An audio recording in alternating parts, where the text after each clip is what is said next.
Ons tweede stuk toerusting vir hierdie week. Ons is nou in die vorige toerusting by Genesis 17 vers 1 tot 8 gewees. Wat 'n wonderdeen, net die verbond met Abraham en die Here wat dit bevestig, die Here wat die belofte van die verbond waarborg, die belofte van kind, die belofte van land vir Abraham met waarborg, maar dan 'n nuwe aspek, eintlik na vore kom, nog altyd daar, maar in die ontwikkeling, in die loop van die Here se groot storie kom hierdie nuutheid nou na vore, of hierdie ding wat nog altyd daar was, kom nou nuut na vore, en dit is die wonderlike belofte, dat die Here sê, Abraham, ek sal jou God wees, en jou nageslag se God, jou kinders se God. Nou, dis 'n totaal omkering van die sondeval-krisis, het ons gesê, nie? In die sondeval-krisis is ons uit die paradys waar God ons God was, en ons sy kinders was. Ons is sonder God en sonder hoop in die wêreld, maar nou in God se verlossing kom hy en hy sê, Abraham, ek sal weer jou God wees en jou nageslag se God. En dit het natuurlik alles te doen met die kind in die land ook, nie? Die kind is uiteindelik die een wat sorg dat ons in daardie verhouding met hier kan wees. Jesus is die middelaar wat ons in daardie verhouding met God bring. En die landbelofte is natuurlik wonderlik, want die land wys heen na die land, die nuwe aarde van Openbaring 21 en 22, ons kon by ons vorige toerusting dit raak sien, daar gaan dit in volkomenheid daardie verhouding met God herstel wees. Ons gaan in volkomenheid by God wees, God ons God, en versadiging van vreugde gaan daar wees. Wonderlik. Maar nou moet ons aanbeweeg na Genesis 17 vers 9 tot 14. En dit gaan hier oor die besnydenis. Wat is belangrik om hier raak te sien? Nou, vers 9 tot 13 gaan oor die besnydenisbevel. En dan moet ons toch hier sê, en dis ook iets wat na vore kom, veral by die graad 7 se katekisasie, wat het besnydenis en doop met mekaar te doen? So, eers gaan ons kyk in vers 9 tot 13 na die besnydenisbevel, en dan in vers 14 is daar 'n besnydenisbedreiging. Dis ook belangrik om daarna te kyk, en dan weer te vra, wat het dit te doen met besnyd, wat het dit te doen met doop uiteindelik? So kom ons gaan 'n bietjie nou hierop in. Op die besnydenisbevel dan eerste. Nou, in vers 9 tot 11 sê die Here vir Abraham, ek het nou maar vir vers 11 ingesit, die kruks van vers 9 tot 11, al wat manlik is onder julle moet besny word. Julle moet aan die vlees van julle vooruit besny word, en dit sal 'n teken wees van die verbond tussen my en julle, sê die Here nou vir Abraham. Dit sal 'n teken wees. So daardie besnydenis is 'n teken. En dan gaan die Here aan en hy gee 'n bietjie meer detail daarvan vers 12 af, 'n seentjie van 8 dae moet onder julle besny word. Al wat manlik is in julle geslagte, die wat in jou huis gebore is, en die wat van enige vreemdeling met geld gekoop is, wat nie van jou geslag is nie, die wat in jou huis gebore en wat met jou geld gekoop is, moet sekerlik besny word. 'n seentjie van 8 dae. So dit is al hierdie teken moet bedien word aan al wat manlik is in Abraham se huis, sê die Here vir hom, ook die seentjies wanneer hulle gebore word, moet besny op 8 dae. Moet hulle die teken kry dat die Here 'n verbond het met Abraham en sy nageslag. Abraham, dat ek jou God is, en jou nageslag se God is, daardie teken van besnydenis moet dit wys. Of moet dit vir jou heeltyd wys? Die besnydenis is 'n teken wat wys dat God nou my God geword het. En dan is daar besnydenis, en dit is baie belangrik. 'n Besnydenis is ook 'n teken wat wys wat God doen, sodat Abraham en sy nageslag God kan hê as hulle God. Want onthou nou, en hier is nog 'n baie belangrike ding, van nature is ons nie in 'n verbondsverhouding met God. Van nature is God nie ons God nie, ons staan onder God se oordeel, die besnydenis wys, dit het nou verander, ons staan nou in 'n verbond met God, en in 'n verhouding met God, en in die verbond is God ons God, dis die groot belofte van die verbond. Maar, nou wys hierdie besnydenis ook, wat het God gedoen dat dit moontlik is? Ons gaan 'n bietjie daarop in. Nou ons sien, besnydenis is 'n teken van die Here wat in my ou verdorwe hart afsny en vir my 'n nuwe hart gee, want daai ou verdorwe hart van my sê ek wil nie in 'n verhouding met God wees nie, ek wil my eie God wees. En nou wys besnydenis vir jou daar in die Ou Testament, luister God. Het nie net die vooruit, of ek het nie net die vooruit wat afgesny is, wys op die ou hart wat afgesny word en 'n nuwe hart wat kom. Nou sien ons dit as ons lees in Exodus. Kom ons lees 'n bietjie deur hierdie gedeeltes. Gaan eers na Exodus 16. In Exodus 6 vers 11 is Moses aan die woord en dan sê hy, en dan staan maar Moses het voor die aangesig van die Here gespreek en gesê, as al die kinders van Israel na my nie geluister het, hoe sal Farao dan na my luister? Die Here stuur vir Moses op hierdie stadium na Farao toe om met Farao te praat, so dan later in hierdie diepte van die geskiedenis ingaan, maar ons kyk net wat sê die vers nie.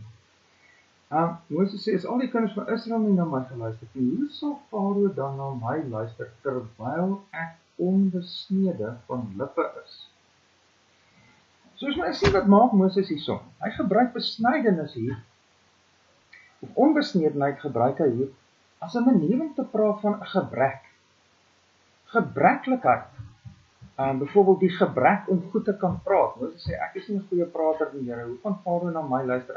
Ek kan regtig nie goed praat nie. Ek kan nie regtig mense oortuig nie. Ek is nie 'n regtig 'n goeie spreker nie, Here. En dan daai gebrek wat hy beskryf Moses met onbesnedenheid. Wat sê dit vir ons? Besnydenis vat 'n gebrek weg. As Moses besny was van lippe, dan sou hy lekker goed kon praat, hy was 'n goeie spreker, hy sou vir Farao maklik oortuig het, maar nou is hy nie besny van lippe nie, hy is onbesnede van lippe, en daarom praat hy nie lekker, hy is nie 'n goeie spreker nie. So, onbesnedenheid wys op 'n gebrek, en die werklike gebrek waarop onbesnedenheid wys, is 'n onbesnede hart, Kom ons kyk 'n bietjie na Deuteronomium 30 vers 6, ons Bybel soontoe. In Deuteronomium 30 vers 6 sê Moses vir die Israeliete, die Here jou God sal jou hart besny, en die hart van jou nageslag, om die Here jou God lief te hê met jou hele hart en met jou hele siel, dat jy kan lewe. So daar is ons probleem, die onbesnedenheid van die hart sê, ek haat God, ek wil nie in 'n verhouding met hom leef nie. Dit is die krisis van na die sondeval. Ek wil nie in 'n verhouding met God leef nie, ek haat hom. Hoe gaan dit verander, dat my hart nie besny word? Dit is 'n natuurlike manier om te sê eintlik dat die Here vir ons 'n nuwe hart gee. As 'n mens nou aanblaai in die Ou Testament, dan kom 'n mens by Esegiel. Julle kan na daai Jeremia teks ook gaan lees, maar kom net hier blaai my Bybel na Esegiel toe, en dit gee 'n bietjie, lees Esegiel 36, sê, daar kom Esegiel 36 vers 25, daar sê die Here, dan sal ek skoon water op jou giet, of op julle giet, sodat julle rein kan word, van al julle onreinhede, en van julle drekgode sal ek julle reinig, en ek sal julle 'n nuwe hart gee, en 'n nuwe gees in julle binneste gee, en ek sal die hart van klip uit julle vlees wegneem, en julle hart van vlees gee, en ek sal my gees in julle binneste gee, en ek sal maak dat julle in my insettinge wandel, en my verordeninge onderhou en doen. Daar sê die Here vir ons wat hy doen. Hy besny ons hart, hy vat die totale verdorwe hart weg, hy gee 'n nuwe hart. En dit is waarop die besnydenis wys. Wanneer ons in 'n verbond met God wil leef, in 'n verbondsverhouding met God wil leef, en God sê, ek gaan jou God wees, dan moet daar tog 'n reaksie by ons wees wat sê, God, en ek soek u, ek het u lief, ek wil met u 'n verhouding wees. Van nature het ons dit nie. daar moet met ons iets gebeur. God moet uit genade alleen ons harte verander, nuwe harte vir ons gee. En besnydenis het dit gewys. Besnydenis by, soos wat die vooruit afgesny word, so wys besnydenis God moet daar die ou hart afsny en 'n nuwe hart gee. Weet julle, in die Nuwe Testament praat Jesus van wedergeboorte. Daar in Johannes 3 vers 3 tot 5. Daardie hartbesnydenis van die Ou Testament waarop die vooruitbesnydenis gewys het, is uiteindelik in die Nuwe Testament die wedergeboorte. Jesus sê ons sal die koninkryk van God nie sien nie. Ons sal die nuwe aarde, daar waar ons in volkomenheid met God in 'n verhouding gaan leef, ons sal dit nie sien as ons nie weergebore word. En dan praat Jesus daaroor 'n totale vernuwing. Daar moet 'n nuwe hart kom. 'n wedergebore hart, 'n hart wat oorgebore word. Die hart wat jy uit jou eerste geboorte uitkry, is 'n totaal verdorwe hart. Daar moet 'n nuwe geboorte plaasvind deur die werking van die Heilige Gees. En dis waarop die besnydenis wys. Besnydenis is 'n teken van daardie wonderlike werk van God uit genade alleen. En daarbij was besnydenis dan ook 'n teken van regverdigmaking, of 'n teken van sondevergifnis, wat ons nie deur ons werke verkry nie, maar deur die geloof in die Here ontvang. Kom ons lees dit 'n bietjie in Romeine 4 praat Paulus daaroor. In Romeine 4 versie 11 sê Paulus hierdie, moet my Bybel daar oopdraai. Romeine 4, Romeine 8, 6, 5, hierso.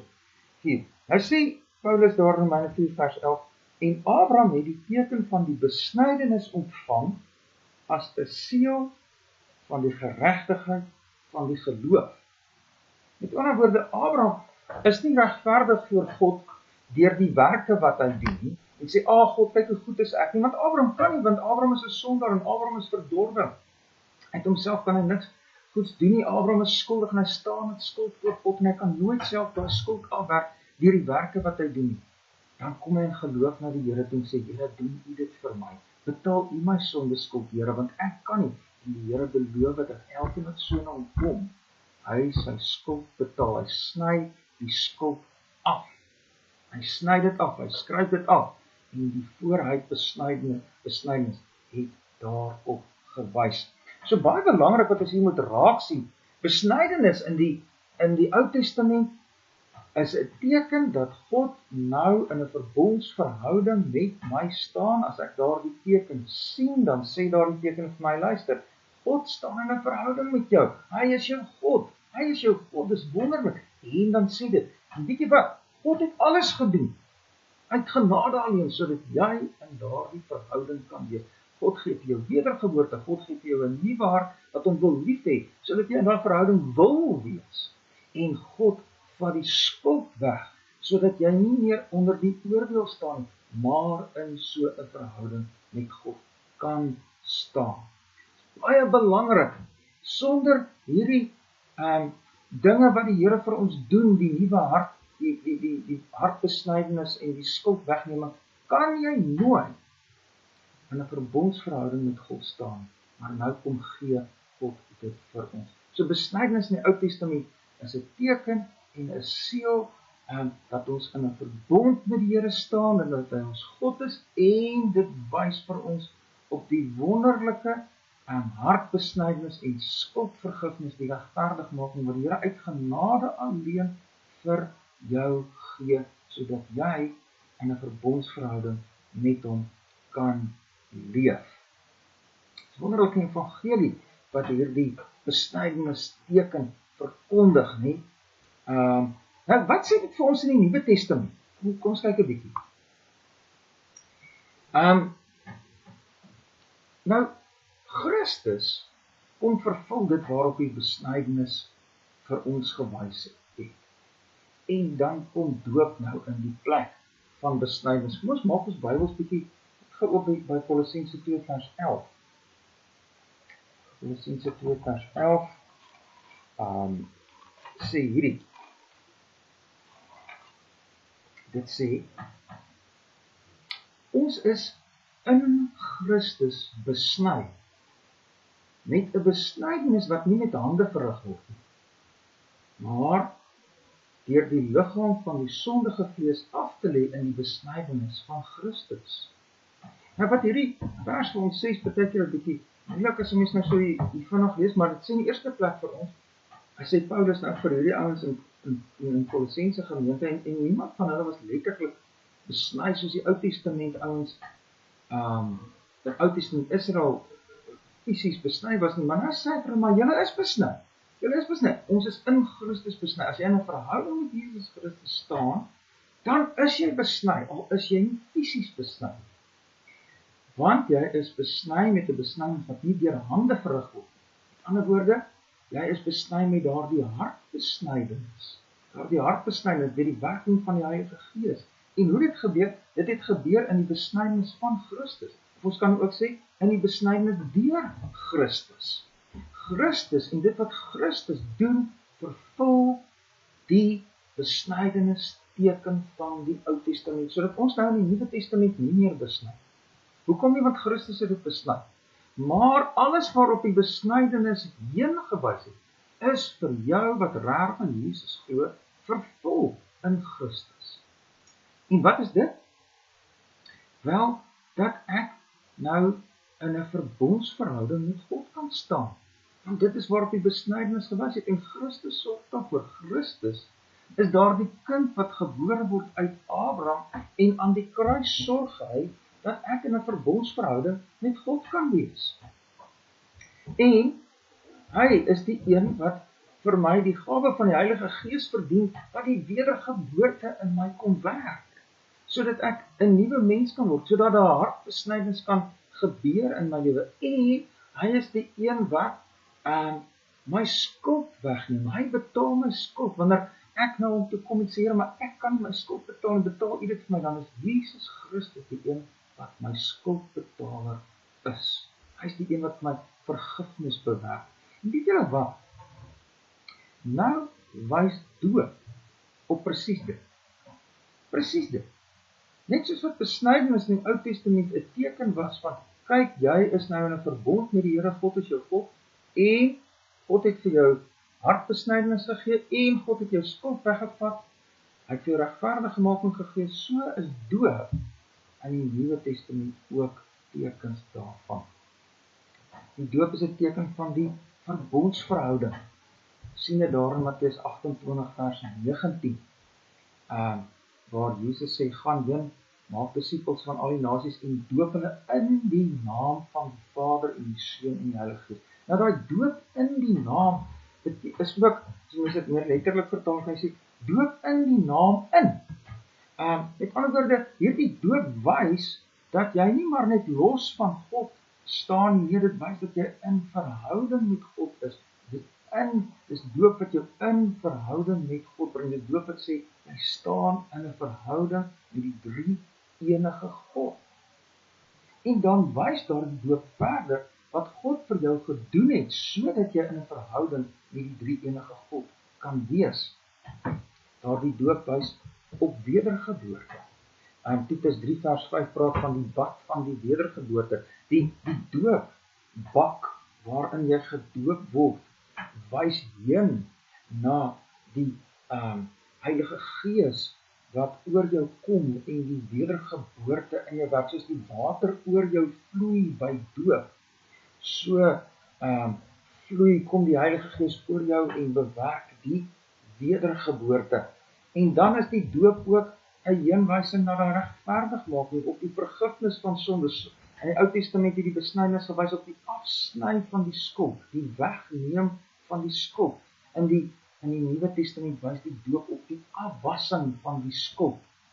Dit is Handelinge 22 vers 16. So, wat ons moet raak sien is dat besnydenis in die Ou Testament wys op presies dieselfde goeders as waarop doop in die Nuwe Testament wys. So, Christus kom vervul die Ou Testament teken van die besnydenis, daarom besny ons nie meer nie, maar dan is dit nie asof ons in die Nuwe Testament geen teken meer het.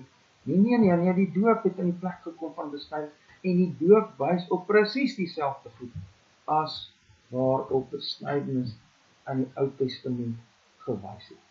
Nou is hier nog 'n toepassing. In die Ou Testament was besnydenis vir seentjies van 8 dae, vir kinders dus. Hoekom vir die kinders? Wel, omdat die belofte vir die kinders was, as 'n mens nou Genesis 17 vers 7 lees, sê die Here vir Abraham, luister, my verbond is met jou en met jou nageslag. Ek wil vir jou 'n God wees, Abraham, en vir jou nageslag. As mens daar in Deuteronomium 30 vers 6 lees, staan daar, dat ek sal jou hart besny en jou nageslag se hart.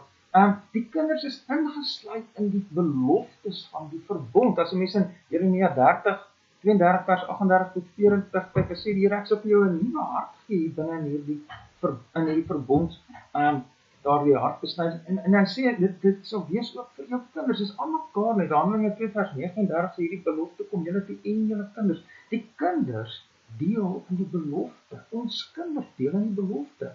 Die belofte is daar, en die besnydenis wys na daardie belofte toe. Dis 'n teken en 'n siel van die belofte wat aan jou gemaak word. En as dit vir die kinders is, in die Ou Testament kry die kinders dan ook die teken wat wys op die belofte. En in die Nuwe Testament, in die Nuwe Testament is die belofte nog steeds vir die kinders, die Here het nie verander. En dan sê ons, die teken moet ook gaan na die kinders toe. En daarom kan ons ook, glo ek, in die Nuwe Testament ons kinders laat doop.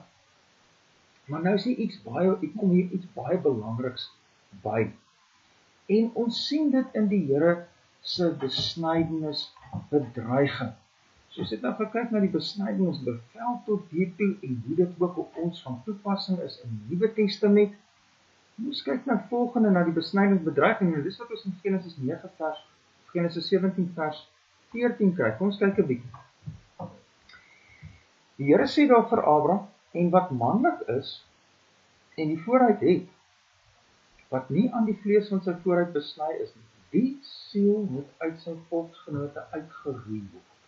Moet afgesny word. Hy kan nie meer deel wees van Abraham en sy nageslag. Ons kan sê, hy kan nie meer deel wees van die Ou Testament kerk. Hy moet uit sy volksgenote uitgeroei word. Hy het my verbond verbreek. Hy sê, ek wil nie 'n verbond wees. Nou kom ons dink net 'n bietjie na oor wat nou hier aangaan. Daar in Genesis 17, om my Bybel nou net weer so toe terugblaai, kom die Here na Moses toe hy nou 99 jaar oud is, en hy sê, luister Moses, ek maak my verbond met jou, ek hou my verbond met jou, ek bly getrou en daar die nageslag van verseker kom, en Abraham, ek gaan vir jou nou nog iets vertel oor die verbond, en dit is dat ek jou God gaan wees, en jou nageslag sal God. Abraham, hierdie is wonderlik, ek keer al die gevolge van sonde om, en dan sê die Here vir hom, en ek gaan vir jou teken gee, dat vir jou al meer sekerheid gee, elke keer as jy dat teken raak sien, dan weet jy, luister, ek is in 'n verbond met jou, ek is jou God en jou nageslag se God, en ek doen wat nodig is om in hierdie verbondsverhouding te gee, ek besny jou hart, ek vat jou sondes weg. Okay? Nou, maar nou sê die Here daarby, maar, as daar nou iemand by jou is, in jou huis, wat nie besny wil word, dan mag hy nie meer deel van jou mense wees. Hy moet afgesny word. Hy wil nie sy vooruit afsny nie, dan word hy self afgesny. So dis die situasie. Nou ek dink heel eers moet ons hier raak sien, want daarso op daardie stadium is daar niemand by Abraham wat besny is. Niemand nie. Abraham is al 99 jaar oud, hy is nog nie besny nie, op daardie dag van hy self besny word, 'n hele storie. En al die volwasse manne in daardie huis van Abraham van ook besny word, Ismael van ook besny word op daardie dag, hy is ook daar staan nou 13 jaar oud. So besnydenis gebeur op daardie stadium vir groot mense eintlik. Daarna gaan hulle nou hulle kinders ook nou begin besny van 8 dae af en so. Maar hierdie is heel eerste 'n groot mens ding. En nou kan jy jou indink, nou kom Abraham en hy kondig hierdie bevel af en hy sê, luister ouens, ons gaan besny word vandag. En nou is daar 'n ou wat dalk sê, daar's net nie 'n manier nie. ek gaan nie besny word nie. En dan sê die Here wel, maar dan is jy nie meer deel van die verbond nie. As jy nie die besnydenis teken wil ontvang nie, dan is jy nie deel van my volk nie. Dan is jy nie deel van my mense nie. En nou kan ons sê, hoekom nie? Ons dink hieroor na. As daai ou nou by Abraham kom en sê, ek wil nie besny word nie, dan verduidelik Abraham vir hom, luister, waaroor gaan die besnydenis? Dis 'n teken dat God jou God gaan wees. Dis 'n teken wat vir elke keer as jy dit sien, van sê, God is my God, en hierdie God het my hart besny, sodat ek hom lief wil hê en 'n verhouding met hom wil wees, en hierdie God sny my skuld af, sodat ek nie meer onder die oordeel van God staan nie, maar in 'n verbondsverhouding met hom kan leef. Hy keer die totale sondeval vir my om. Dit is amazing, dis wonderlik. Maar dan sê ek nog steeds, nee, wat ek soek nie die besnydenis nie. So, met ander woorde, wat sê jy? Jy sê, ek wil nie met God in 'n verhouding wees nie. Ek soek hom nie as my God nie, ek wil self God vir my lewe wees. En ek dink regtig nie, ek is so totaal verdorwe en verlore nie, en ek is heeltemal tevrede daarmee om aan te gaan met 'n lewe van, ek haat God, en dit is alright met my, en by dit alles, moenie my skuld wegvat nie, want ek lewe nie met sonde besef in die krisis van my sonde nie. Nou, so 'n ou is besig om in ongeloof die Here en die Here se verlossing uit genade alleen te verwerp. Met die verwerping van die teken, verwerp jy dus ook dit waarop die teken wys. Met die verwerping van die teken, verwerp jy dit waarop die teken wys. Dus ek soek dit nie, ek verwerp in ongeloof verlossing uit genade alleen. Dus, ongelowiges word uiteindelik uit die verbondsverhouding met die Here afgesny. Dus, 'n verdere belangrike ding, Abraham se nageslag, sy kinders, wat uiteindelik saam met gelowige Abraham die Here as ons God het, is Abraham se gelowige nageslag. Dis nogals belangrik nie. Dus, dis nie almal kop vir kop wat besny is nie, dis nie almal kop vir kop Abraham se nageslag nie, dis uiteindelik Abraham se gelowige nageslag, met wie die Here sy verbond het, met wie die Here kom sê, ek wil jou God wees, en ek sal vir jou God wees. Galasiërs 3 vers 7. Julle verstaan dan dat die wat uit die geloof is, hulle is kinders van God. Dit is hoe dit daar, wat ons moet raak sien by Genesis 17 vers 14 se besnydenis bedreiging. Met ander woorde, en ek wil hierdie beklemtoon. Hierdie verbond sê dus ook, dis genade alleen. Dis genade alleen. Jy is met my in 'n verhouding, sê God, op grond van my genade alleen, op grond van alles wat ek vir jou doen. En wat diskwalifiseer jou om aan hierdie verbond te behoort? Wanneer jy die genade verwerp. Wanneer jy die genade verwerp, dis die diskwalifikasie. Sien omdat jy nie goed genoeg is nie, sien omdat jy nie die wet volmaak genoeg nagekom het nie, dit is omdat jy die genade verwerp. Wat beteken dit om die genade aan te neem? Want dit beteken om te aanvaar dat ek 'n sondaar is. Vir die Here te sê ek is 'n sondaar, dit te bely en van die Here af verlossing uit genade alleen te ontvang. Dis wat maak dat God met jou in verbondsverhouding is en bly. Nou, kom ons kyk hoe dit bietjie verder op ons van toepassing is. Ek dink ons het eintlik nog 'n klomp goed gesê oor hoe dit op ons van toepassing is, maar kom ons doen dit net. Ons praat ek eers 'n bietjie oor 'n verdere Ou Testament toepassing. Feitlik alle Israeliete in die Ou Testament is toe wel besny na daardie dag van Genesis 17 vers 14 of Genesis 17. En tog leef 'n reuse klomp besnyde Israeliete met ek soek nie 'n verbondsverhouding met God nie. Dit waarop my besnydenis my wys nie. Ek soek nie die wedergeboorte nie. Dit waarop my besnydenis my wys nie. Ek soek nie vergifnis en regverdigmaking uit genade alleen deur die geloof alleen nie. Dit waarop my besnydenis my wys nie. Daar's hordes Israeliete in die Ou Testament wat so lees, as mens deur die hele Ou Testament geskiedenis lees, dan sien mens dit aan mekaar. Dus sien ons dit weer. Nee, al het ek nou die besnydenis ontvang, leef daardie ouens eintlik asof hulle nie besny is nie. Of ons kan ook sê, alhoewel hulle besny is, verwerp hulle dit waarop hulle besnydenis vir hulle wys. Ek verwerp in ongeloof die Here en die Here se verlossing uit genade alleen, al is ek besny. En dit sê dan weer eens vir ons, ongelowiges word uiteindelik uit die verbondsverhouding met die Here afgesny, al is hulle besny. So die besnydenis op sigself red jou nie. Die besnydenis bring jou nie in 'n verhouding met God nie. Die besnydenis wys op dit wat God vir jou doen om jou in 'n verhouding met hom te bring. Maar as jy daai verwerp, as jy sê ek soek nie God se genade nie, ek soek nie God se wedergeboorte werk nie, ek soek nie God se skuldvergifnis werk nie, as jy dit verwerp, nou, dit diskwalifiseer jou om in verbond te wees. Die verwerping van genade diskwalifiseer jou. Nie omdat jy nie goed genoeg is of iets van die aard nie, die verwerping van genade diskwalifiseer jou. Ek dink dit is belangrik, dis met ander woorde daar, by die eerste besnydenis by Abraham, waar dit feitlik net groot mense was kon 'n ou geweier het om besny te word, maar jy, en dan verwerp hy dus, dit waarop die besnydenis wys, maar jy kan ook later van tyd iemand wees wat wel besny is, maar jy kan steeds dit waarop die besnydenis wys, verwerp, en dit was die trend nogals in die Ou Testament Israel. Jeremia 9 vers 25 sê die Here dan daaroor, kyk, daar spreek die Here dat ek besoeking sal doen, dat ek oordeel sal bring oor almal wat besny is en nogtans onbesnede is. So hulle is fisies besny in hulle voorhande, maar hulle harte is nie besny nie. Hulle het nie in geloof na die Here gegaan en gesê, Here, ek is skuldig voor U, en ek kan my skuld op enige manier afwerk nie, maar Here, ek vra U om dit vir my te doen. Hulle het nie daardie besnydenis nie. En dan sê die Here, daarom sal ek my oordeel bring. Okay? So ek dink dis belangrik om dit raak te sien.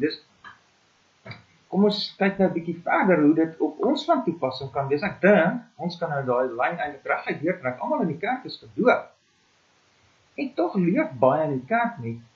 Ek soek nie die verbondsverhouding met God nie. Dit waarop my doop my wys. Ek soek nie die wedergeboorte nie. Dit waarop my besny of my doop my wys. Ek soek nie regverdigmaking uit genade alleen nie. Dit waarop my doop my wys. En weer eens sien ons hierdie krisis. Ek kan dus gedoop wees, maar verwerp dit waarop my doop my wys. En dit is weer eens die krisis. Ek verwerp dus verlossing uit genade alleen, want dit is waarop my doop my wys. En ek dink, dan kan ons met Jeremia 9 vers 25 sê, kyk, daar spreek die Here dat ek besoeking sal doen oor almal wat gedoop is, maar nogtans ongedoop is. Die met die ware doop van Jesus Christus gedoop is, nie die skuldvergifnis van Jesus ontvang het nie die wedergeboorte deur die Heilige Gees deelagtig is nie. Nou, wat sê dit vir ons kinders hier in die huisgodsdienst taal? En mens kan as ons hierdie lees nou half en half partykeer nog ons bang raak.